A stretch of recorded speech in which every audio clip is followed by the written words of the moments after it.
I'm doing med demonstration part 1. The date is February 7th, 2021, and the time is 0740. I'm going to compare the physician's order sheet to the MAR. We have patient Jake Nursing, FIN 312, 654, 987. Date of birth, January 1st, 1960. Date of birth, January 1st, 1960. Dr. Skills Lab. The patient has no known allergies. It's been transcribed correctly on the physician's order. There's 2 signatures here and here. It's been transcribed correctly on the MAR. There's 2 signatures here and here. We have right medication, ondansetron, right dose, 6 milligrams, right route, intramuscular, right time and frequency, daily before supper. It's scheduled for 1700 on February 7th, 2021. I will not be giving this medication. Right medication, heparin, right dose, 5,000 units, right route, subcut, right time and frequency, daily. It's scheduled for 0800 on February 7th, 2021. It's currently 0740 on February 7th. There's no signature, which means no one's given the med. It's within the correct time frame, so I'm okay to give this medication. The physician's order also states to admit patient for uncontrolled nausea and emesis secondary to chemotherapy, as well as insert Foley catheter now to monitor fluid balance, ins and outs closely. I no longer need the physician's order. I just need the MAR to pull my medications. I'm going to do hand hygiene, pull my medication, compare it to the MAR. We have heparin, which is the right medication. It's calling for 5,000 units. This vial is 5,000 units per half milliliter, so I'm going to need to drop half a milliliter of medication. It's calling for subcut route. This is a subcutaneous medication. I'm also going to check to make sure it's not expired, and it's not, so I can use it. I'm now going to check the drug monograph for heparin, which is a high alert medication. I'm checking to see if it can be administered by a subcutaneous route by a nurse or student nurse. I'm checking to make sure the dosage is within the correct range. I'm seeing if I have to reconstitute or dilute, which for a subcutaneous route I can administer undiluted. I'm also looking for any potential hazards as well as additional notes I need to be aware of. Once I'm done that, I can start preparing my medication. I'm going to do hand hygiene and then cleanse the top of the vial with an alcohol swab for 30 seconds in a circular motion. Once I'm done that, I'll let it dry and I'll select my syringe, which is a 3 milliliter syringe, and my fill needle, which is a blunt fill needle.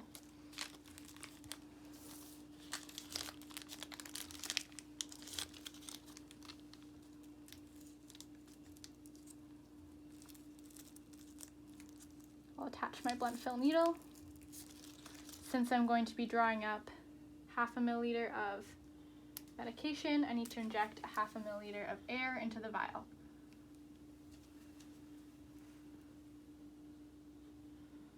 And then I can draw up my medication.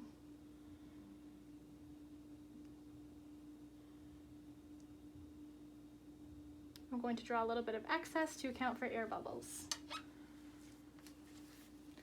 And I'll reattach the lid using the slip tip method.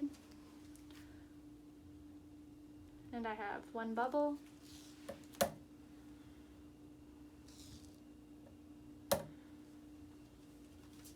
see if I have any extra.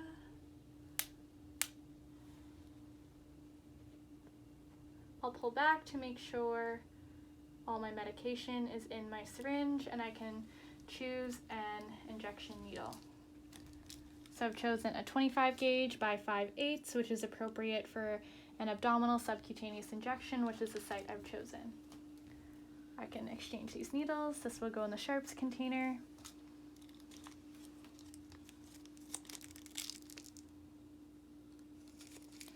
I can attach my injection needle. I can now recalibrate my dose.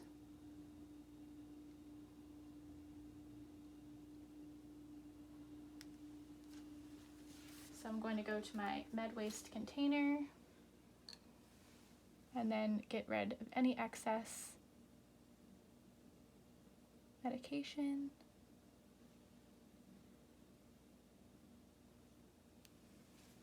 And then I can reattach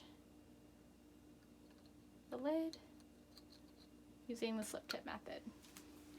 I'm going to double check my dose and make sure I have a bleb, which I do.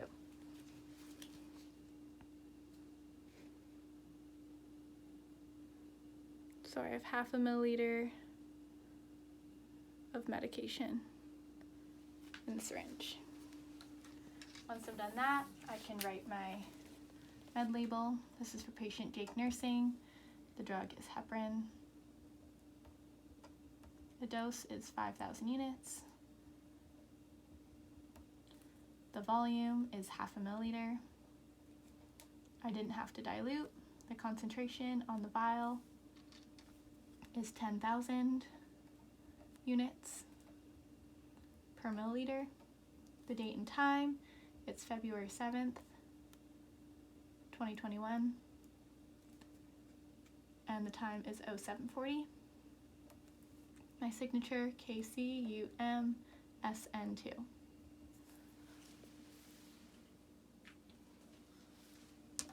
I can attach this to my medication. And now I'm ready to do my second check. So we have the right patient, Jake nursing, right medication, heparin, right dose, 5,000 units. This is 5,000 units per 1/2 milliliter. I have 5,000 units per 1/2 milliliter, which is what I have here. Right route, subcutaneous. This is a subcutaneous medication. I've chosen the right needle and syringe for a subcutaneous abdominal injection. Right time and frequency, daily, scheduled at 800 on February 7th, 2021. It's currently 0740 on February 7th, 2021. There's no signature, which means no one's given the medication. It's within the correct time frame, so I'm okay to give this medication. Once I'm done my second check, I can put this back where it belongs, and then I can get ready to go to the patient's room. So I'm just going to gather my materials, and then I'm ready to go to the patient's room. Upon entering the patient's room, I can knock on the door and do my entrance safety check. The patient doesn't appear to be in any distress in terms of their ABCs. The bed's at the lowest position. The call bell's within reach. There's no hazards, tubes, or lines I need to be aware of. Hi, my name is Katarina Candeias. I'm going to be your student nurse today. I'm just going to check your wristband before we get started.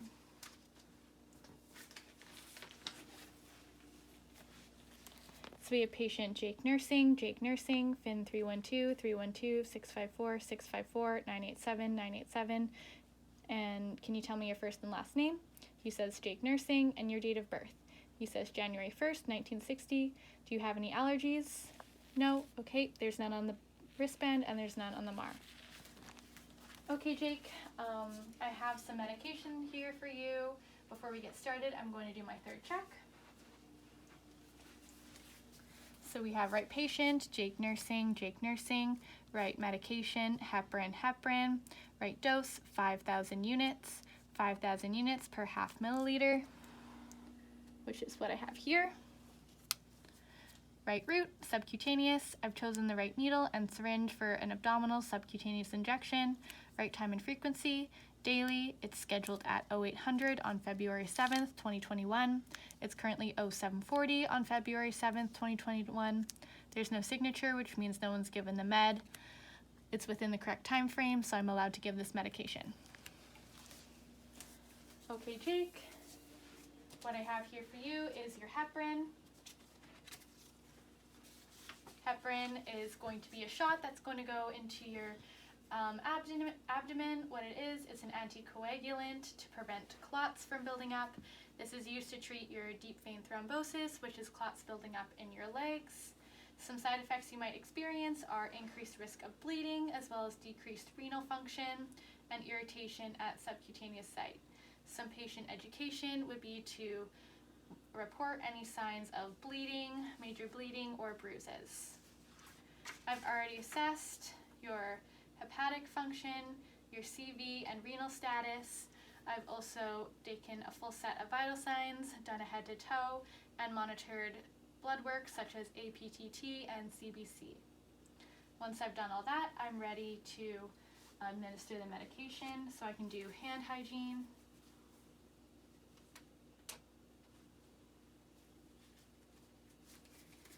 Put on my clean gloves.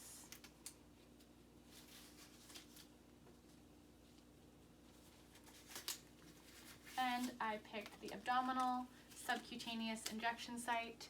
So on a person, this would be 5 centimeters to the left or right of the umbilicus. I'm just going to choose a site that's free of any bruising, as well as there's no lumps or masses underneath. Now that I'm ready to administer the medication, I'm going to get an alcohol swab and swab the area for 30 seconds in a circular motion, and then let it dry. Since I can grasp 2 inches of subcutaneous tissue, I'm going to be inserting at a 90-degree angle. Okay, Jake, I'm ready to insert the needle now. You're going to feel a slight pinch.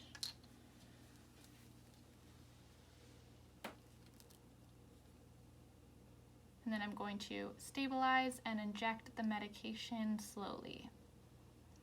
Once that's done, I can release, pull up the needle, release my hand. I would activate the needle at this point, but for demo purposes, I'm just going to recap and put it in the sharps container. Once I'm done that, I could hold a cotton ball to the site for a few seconds without putting on any pressure, and then I can take off my gloves, perform hand hygiene, and then sign the MAR. I'll sign at 0740, and my initials, KCUMSN2.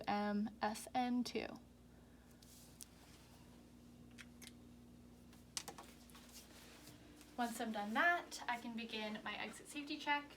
Okay, Jake, we're all done your injection. Is there anything you need before I go?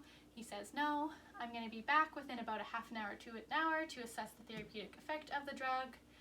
I'm going to take a full set of vital signs, as well as monitor your blood work throughout the week. That's the things I'm going to be following up on. After I'm done that, I can do my exit safety check so the patient doesn't appear to be in any distress in terms of their ABCs, the bed's at the lowest position, the call bell's within reach, there's no hazards or tubes or lines I need to be aware of. Once I'm done that, I can leave the patient's room, and then I would document any procedures or any assessments I did prior to administering the medication.